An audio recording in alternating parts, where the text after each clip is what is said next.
और अंदर करवा दो, अभी तो मेरी जान ही बच गई। 4-4 गोली चली, मैं मर भी जाता तो उनको बेचारों क्या फर्क पड़ रहा है। रविदास जन्म के कारण होत ना कोई नीच, नर को नीच कर डारी ओछे कर्म के प्रीत की। जन्म के कारण कोई नीच नहीं होता, लेकिन इस देश में जन्म के कारण आदमी नीच भी कहा जाता है और जन्म के कारण ऊंच भी कहा जाता है। क्या बहन बेटियों के साथ रेप हत्या काम यहाँ बंद हो गए हैं? क्या खो की बाढ़ की समस्या खत्म हो गई है? क्या अच्छे अस्पताल, अच्छे कॉलेज, अच्छी यूनिवर्सिटियां बन गई है? हम जनता को तैयार करने का काम कर रहे हैं।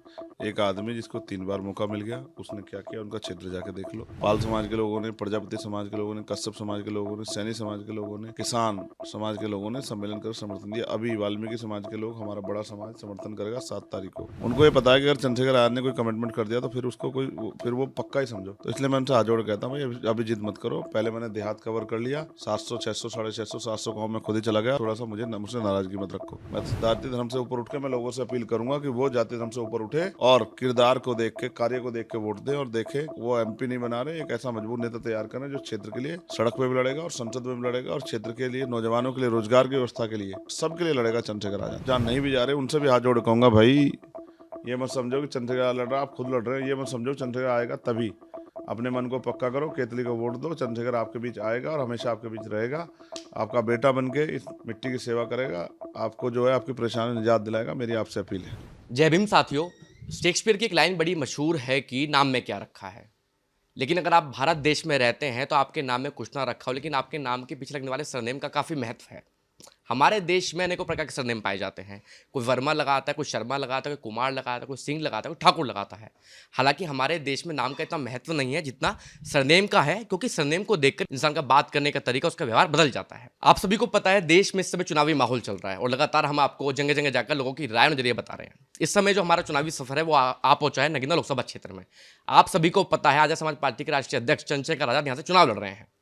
चंद्रशेखर भाई, सबसे पहले आपका स्वागत है भीमसेरा चैनल में। बहुत बहुत धन्यवाद भाई। भाई मुझे आप एक बात बताइए, लगातार जब हम आपकी सभाओं में जा रहे हैं, जब आप नुक्कड़ नाटक कर रहे हैं, तो एक आप लाइन कहते हैं कि जाति जो है कभी जाति नहीं। आज़ादी को 75 साल पूरे हो गए हैं। इस जो आपका जो पूरा वाक्य है, इसका मतलब 2024 में क्या है? देखिए, भारत में जाति है, जाति के आधार पर ऊंच नीच है। और जाति के आधार पर जहाँ कुछ लोगों को सम्मान मिलता है, कुछ लोगों को अपमान भी मिलता है। अधिकार से प्रतिबंधित किया जाता है और अपमान सहने के लिए मजबूर किया जाता है। जुल्म जाति होती है। मेरा ये मानना है, हमारे महापुरुषों का सपना था कि जाति विहीन समाज बने, लेकिन किसी पार्टी के मैनिफेस्टो में नहीं है कि वो जाति विहीन समाज बनाना चाहते हैं। कोई सामाजिक समरसता की बात करता है, कोई और करता है, लेकिन समानता की बात कोई नहीं करता। इंसान एक प्रक्रिया से जन्म लेता है। सदगुरु रविदास जी महाराज ने कहा, रविदास जन्म के कारण होत ना कोई नीच, नर को नीच कर डारी ओछे कर्म के प्रीत की। जन्म के कारण कोई नीच नहीं होता, लेकिन इस देश में जन्म के कारण आदमी नीच भी कहा जाता है और जन्म के कारण ऊंच भी कहा जाता है। तो मैं मानता हूँ, हमारे गुरुओं ने तो हमें कहा कि आदमी कर्म के आधार पर नीच होता है। तो हम तो ऊंच नीच की भावना को मानते नहीं है। हम जाति के आधार पर भेदभाव सहना नहीं चाहते और भारतीय संविधान ने सबको बराबरी का अधिकार दिया है। इसलिए मैं बार बार अपने लोग कहता हूँ कि भाई अपने मनोबल मत गिराओ कि आप जाति के आधार पर छोटी जाति से आते हैं, इस तरह की बातें। ये सब चीज़ें तो किसी ईश्वर ने नहीं बनाई, ये तो यहाँ के लोगों ने बनाई। जिन लोगों के पास कलम की ताकत थी उन्होंने बनाई। अगर कोई ईश्वर बनाते तो वो बचपन में ही माथे पे लिख देते कि शरीर किसी हिस्से पर, कि आदमी को समझ आता कौन जाति का है। तो इसलिए ये बनाई हुई मनगढ़ंत चीज़ें, इनसे दूर रह के जातिहीन समाज बनाने के बारे में सोचो। और ये मेरा लक्ष्य है कि जातिहीन समाज बने। ये बाबा साहब अम्बेडकर का भी लक्ष्य था। जब आप नगीना में लोकसभा चुनाव लड़ने आए, एक सवाल हमारे दर्शकों के मन में भी है, काफ़ी लंबे समय से इस सवाल पर आप जवाब दे रहे हैं।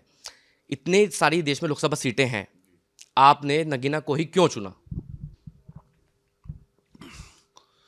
पार्टी ने सबसे पहले मुझे प्रस्ताव दिया भरतपुर लड़ने का, फिर दूसरा लालगंज लड़ने का, फिर बिहार के पार्टी के लोगों ने कहा आप हाजीपुर आके लड़ो या सासाराम लड़ो। फिर यूपी की लीडरशिप ने एक और सीट को चयन किया, वो नगीना थी। नगीना में हमारे 8 जिला पंचायत सदस्य भी हैं। तो फिर ये तय हुआ कि नगीना की टीम बहुत काम कर रही है, उनके मन में संकल्प है और वो कुछ करके दिखाना चाहते हैं। और ये स्वाभिमानी धरती है, स्वाभिमानी समाज है, आप इनको मौका दो। पार्टी ने फैसला लिया, फिर हमने उसका स्वागत किया। और अब हम नगीना में इसलिए चुनाव लड़ रहे हैं कि नगीना के साथियों ने जो मेहनत की है, बीमारी में आज़ाद समाज पार्टी नेताओं ने, वो मेहनत सफल हो।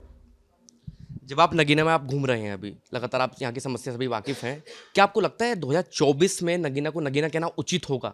क्योंकि जितनी भी राजनीतिक पार्टियाँ रही हैं यहाँ पे, सबने नगीना से बिजनौर को लुभाया है, लोगों से फ़ायदा लिया है। क्या नगीना और बिजनौर को कुछ दे पाए हैं वो लोग? अब ये तो आप जनता से पूछो। मैं कहूँगा तो लोग कहेंगे कि भाई चंद्रशेखर जी तो आलोचना कर रहे हैं, आरोप लगा रहे हैं। जनता से पूछो, क्या महंगाई ख़त्म हुई, बेरोजगारी ख़त्म हुई, क्या इनके क्षेत्र में, अगर पर्टिकुलर क्षेत्र की बात करें, क्या किसानों को फसलों के दाम मिल रहे हैं, क्या चीनी गन्ना गन्ना मिलों से समय पर भुगतान हो रहा है, क्या बहन बेटियों के साथ रेप हत्या काम यहाँ बंद हो गए हैं, क्या खो की बाढ़ की समस्या ख़त्म हो गई है, क्या अच्छे अस्पताल, अच्छे कॉलेज, अच्छी यूनिवर्सिटियाँ बन गई है। तो आप जाके देखोगे क्या बुनकरों की समस्या ख़त्म होगी? कुछ भी नहीं होगा। सिर्फ इस बात के कि उनको धोखा मिला, धोखा मिला, धोखा मिला। उन्होंने 3-3 अलग-अलग पार्टियों के एमपी बनाए और तीनों ही पार्टियों ने उनको जिस तरह का समर्थन या जो जो उनकी आकांक्ष इच्छाएं थी उन पे वो खरी नहीं उतरी। इसलिए उनके मन में विश्वास है कि आज चंद्रशेखर आज़ाद के जरिए ये अब नगीना का हल होगा और नगीना नगीना बनेगा। जब आपकी गठबंधन से बातचीत चल रही थी नगीना सीट के बारे में, क्यों बात नहीं बन पाई? क्या अभी आगे किसी संगठन से बात चल रही है? ये फैसला, मैं तो यहाँ कैंडिडेट हूँ, ये फैसला पार्टी के लोग का, जो भी पार्टी के लोग फैसला करेंगे। और क्यों नहीं बन पाई, ये तो हमने तो प्रयास किया था, हम सफल इसलिए नहीं हो पाए कि ताली एक हाथ से नहीं बजती। हम अपने काम में जुट गए क्योंकि हमें अपना काम करना, हम अपने काम को नहीं छोड़ सकते। लेकिन मुझे आप एक बात बताइए, जब खतौली में उपचुनाव हुए, आप उपचुनाव में गए, वहाँ पे लोगों से आपने बातचीत की है। मेरा मानना खुद का ये है कि उस समय भी एक्टिव था उस क्षेत्र में, कि खतौली जो उपचुनाव की सीट है वो आपकी वजह से जीती है। लेकिन जब आपको जरूरत थी तो सारी राजनीतिक पार्टी अपने हाथ खींच लिए। कारण क्या लगा आपको? क्या आपको लगता है कि आगे जाके इनको खतरा पैदा कर सकते हैं आप? नहीं, वो मुझे सिखा रहे हैं कि भाई सफ़र में आदमी अकेला होता है, सफलता में सब लोग साथ होते हैं। तो मैं तो इस बात को पहले से जानता हूँ कि सफ़र में आदमी अकेला होता है, अकेला पैदा होता है, अकेला ही मरता है। तो इसलिए हम संघर्ष करना जानते हैं और उन्होंने हमें संघर्ष की मूल भावना समझाने का काम करा। शुरुआत दौर में किस तरह का मजाक होता है, किस तरह से धोखा दिया जाता है, तो हमने चालाकी की जाती है, तो हमने सब देख लिया और हम खुश हैं कि हमें बहुत जल्दी सब जानकारी मिल गई। अब हम अपने काम कर रहे हैं कि हम अपने काम को ईमानदार से करें। हम अपने काम में कोई कमी नहीं रखेंगे, हम अपने काम को बेहतर से बेहतर करेंगे। जो आपकी विपक्षी पार्टियां हैं जिन्होंने अपने प्रत्याशी खड़े करे हैं यहाँ पर, अगर मैं आपसे कहूँ जो आपके समर्थक हैं, कुछ लोग ये कहते हैं कि बहन जी ने चंद्रशेखर भाई को आशीर्वाद दिया है सुरेंद्रपाल को खड़ा करके कहीं ना कहीं। आप मानते हैं इस बात को? हाँ, बिल्कुल मानता हूँ, बिल्कुल मानता हूँ। आपको जान के बड़ा आश्चर्य होगा, वो आदमी प्रचार में भी कहीं नहीं जा रहा है। घूम रहा हूँ फील्ड में, किसी को नाम भी नहीं पता उनका। तो वो आप ही बता रहे हैं आज, वो तो मदद ही कर रहे हैं बेचारे मेरी, अच्छे आदमी हैं। और बहन जी का आशीर्वाद तो मुझे सदैव मिलता रहा, मदद कर रहे हैं वो बेचारे, जो भी प्रयास कर रहे हैं। जनता भी समझ रही है, जनता भी उनसे कह रहे हैं आओ बैठो, खाना खाओ पियो, वोट चंद्रशेखर को देंगे, चक्कर में मत पड़ो, आराम कर लो। तो कहते हैं ठीक है भाई, हम तो ज़्यादा कुछ लड़ नहीं रहे, चुनाव पर्चा भर दिया इसलिए आ गए आपके बीच में। ठीक है, अब जो बीजेपी के प्रत्याशी हैं यहाँ से ओम कुमार, और कांग्रेस से जो सपा के प्रत्याशी हैं मनोज कुमार, इन दोनों को आप किस तरीके से देखते हैं? चुनौती मानते हैं आप इन दोनों को? देखिए, जनता ही वोट देगी, जनता को तैयार करना है। हम जनता को तैयार करने का काम कर रहे हैं। एक आदमी जिसको 3 बार मौका मिल गया, उसने क्या किया उनका क्षेत्र जाके देख लो। और दूसरा आदमी, उस पर मुझे कुछ कहना नहीं है, अभी वो राजनीति में नए बहुत कुछ सीखेंगे, तो उनके लिए भी मंगल कामनाएं, इनके लिए मंगल कामनाएं। और जनता से अनुरोध कि इस बार अपने वोट को ख़राब मत करो। चंद्रशेखर यादव को वोट देके कितने के चुनाव निशान पर 4 नंबर पर निशान है, कामयाब करके अपनी समस्याओं का हल प्राप्त करो। फिर आपको किसी नेता की जरूरत नहीं पड़ेगी, ना कोई धोखा देने वाला नेता होगा, ना ही कोई अधिकारी कर्मचारी शोषण करेगा। भ्रष्टाचार और तमाम तरह की परेशानियों से निजात दिलाने का, अच्छी सड़कें, बिजली, पानी की व्यवस्था के लिए चंद्रशेखर यादव तैयार है, जो आपकी मदद करेगा। चंद्रशेखर भाई, कभी आप किसान सम्मेलन कर रहे हैं, कभी आप रैलियां कर रहे हैं, अब आप आगे की क्या योजना बनी है? अभी इलेक्शन से पहले क्या क्या सम्मेलन करने वाले हैं आप क्षेत्र में? हम नहीं कर रहे हैं, जनता कर रही है हमें समर्थन देने के लिए। पाल समाज के लोगों ने, प्रजापति समाज के लोगों ने, कश्यप समाज के लोगों ने, सैनी समाज के लोगों ने, उसके बाद किसान समाज के लोगों ने सम्मेलन कर समर्थन दिया। अभी वाल्मीकि समाज के लोग, हमारा बड़ा समाज, समर्थन करेगा 7 तारीख को सम्मेलन करके। फिर गुर्जर समाज के लोग करेंगे, फिर जो है और भी जो है कुछ लोग जो है करेंगे समर्थन। और ये समर्थन इसलिए कर रहे हैं कि सब लोग चाहते हैं कि जीतने वाले प्रत्याशी को वोट दिया जाए और उसके ऊपर ये विश्वास, उसको ये थोड़ा एहसास करा जाए कि हम भी साथ हैं, हमारा भी ध्यान रखना। मैं तो ऑलरेडी सभी का ध्यान रखने के लिए यहाँ हूँ। मैं जाति धर्म से ऊपर उठ के मैं लोगों से अपील करूंगा कि वो जाति धर्म से ऊपर उठे और किरदार को देख के, कार्य को देख के वोट दें, और देखें कि वो एमपी नहीं बना रहे, एक ऐसा मजबूत नेता तैयार करें जो क्षेत्र के लिए सड़क पे भी लड़ेगा और संसद में भी लड़ेगा, और क्षेत्र के लिए, नौजवानों के लिए रोजगार की व्यवस्था के लिए, अच्छे स्कूल, अच्छे कॉलेज, अच्छे हॉस्पिटल बनवाने के लिए, सड़कों की समस्या के लिए, बिजली पानी की समस्या के लिए, गुलदार की समस्या के लिए, खो की बाढ़ की तमाम समस्याओं के लिए पार्लियामेंट में आवाज उठाएगा, और सड़कों, बुनकर की समस्या, सबके लिए लड़ेगा चंद्रशेखर आजाद। चंद्रशेखर भाई, अभी जैसे हम 2 दिन से आपको देख भी रहे हैं कि मुझे ऐसा लग रहा है कि आपको 24 घंटे भी शायद कम पड़ रहे हैं लोगों को समय देने के लिए। लेकिन जो विपक्षी पार्टियों के नेता हैं, हम खूब खूब फील्ड में एक्टिव हैं, लेकिन कहीं भी किसी को नुक्कड़ नाटक, कोई सभा नहीं दिखाई दे रही है। सच ये है कि लड़ रहे हैं वो लोग मुझसे, इनके तो बेचारे को दूसरे लोग कार्यक्रम नहीं कर रहा, कोई पैसे दे के भी नहीं कर रहा। कार्यक्रम कर नहीं रहे हैं, जनता करने नहीं दे रही है। अब ये तो वही जाने, लेकिन हमसे तो कह रहे हैं कि नहीं आ रहे ना तो अच्छी बात नहीं। मैं उनसे कहता हूँ अरे भाई, सुबह ही मैंने एक वाक्य सुना ये वाला। हाँ मैंने उनसे कहा ऐसे मत लड़ो मुझसे, समझो बात को ना, चुनाव के बाद आ जाऊँगा। उनको ये पता है कि अगर चंद्रशेखर आजाद ने कोई कमिटमेंट कर दिया तो फिर उसको फिर वो पक्का ही समझो। तो इसलिए मैं उनसे हाथ जोड़ के कहता हूँ भाई अभी जिद मत करो, पहले मैंने देहात कवर कर लिया, 700 600 650 700 गाँव में खुद ही चला गया और हमारी टीम तो हर गाँव में चली गई। अब मुझे शहर कर लेने दो, अब थोड़ा सा मुझसे नाराज़गी मत रखो। और मैं आपके चैनल के माध्यम से भी कहूँगा, मुझसे कोई नाराज़गी मत रखो। ये चुनाव मेरा नहीं, आप सबका चुनाव है। ये केतली निशान मेरा नहीं, आप सबका निशान है। दलितों का, पिछड़ों का, मुसलमानों का, गरीबों का, जैन का, सिख का, बौद्ध का, ईसाई का, सबका निशान है। ये मजदूर का निशान है, किसान का निशान है, बहन बेटियों का निशान है, नौजवानों का निशान है, ये सब का निशान है। आप अपने निशान केतली को वोट करो और चंद्रशेखर आजाद को लड़ाई लड़ने का मौका दो, फिर आप देखना कि चंद्रशेखर आजाद किस तरह से इस लड़ाई को लड़के आपके सपनों को पूरा करता है। चंद्रशेखर भाई, जब भी आप कहीं सभा करते हैं, जब हम वहाँ पर जाते हैं, तो जब भी हम लोगों से, जो आपके समर्थकों से बातचीत करते हैं, तो कोई मुझे राजस्थान का दिखाई दे जाता है, कोई मुझे गुजरात का दिखाई दे जाता है, कोई मुझे मध्य प्रदेश का दिखाई दे जाता है। शायद मुझे ऐसा लगता है कि पूरा देश के जो आपके समर्थक हैं वो इस समय नगीने में आए हुए हैं।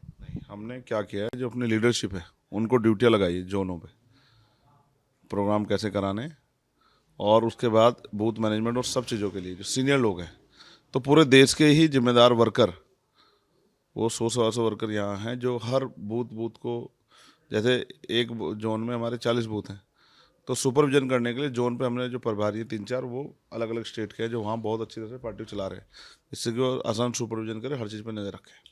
नगीना लोकसभा में तमाम विधानसभाएं हैं, आप कहाँ मानते हैं कि आपका कौन सा ऐसा कस्बा है जहां आप अभी कमजोर स्थिति में हैं और जहां आपको पकड़ बनानी है, और कमजोर क्यों है? पहले हल्दौर लग रहा था, अब हल्दौर भी जिस दिन किसान सम्मेलन में पक्का हो गया कि हल्दौर भी मजबूत है, कोई कहीं कमजोर नहीं है, बस जाने की देर है। लोग मन से तैयार बैठे, और जहाँ नहीं भी जा रहे उनसे भी हाथ जोड़ के कहूँगा भाई ये मत समझो कि चंद्रशेखर लड़ रहा है, आप खुद लड़ रहे हैं, ये मत समझो चंद्रशेखर आएगा तभी। अपने मन को पक्का करो, केतली को वोट दो, चंद्रशेखर आपके बीच आएगा और हमेशा आपके बीच रहेगा, आपका बेटा बन के इस मिट्टी की सेवा करेगा, आपको जो है आपकी परेशानी निजात दिलाएगा। मेरी आपसे अपील है।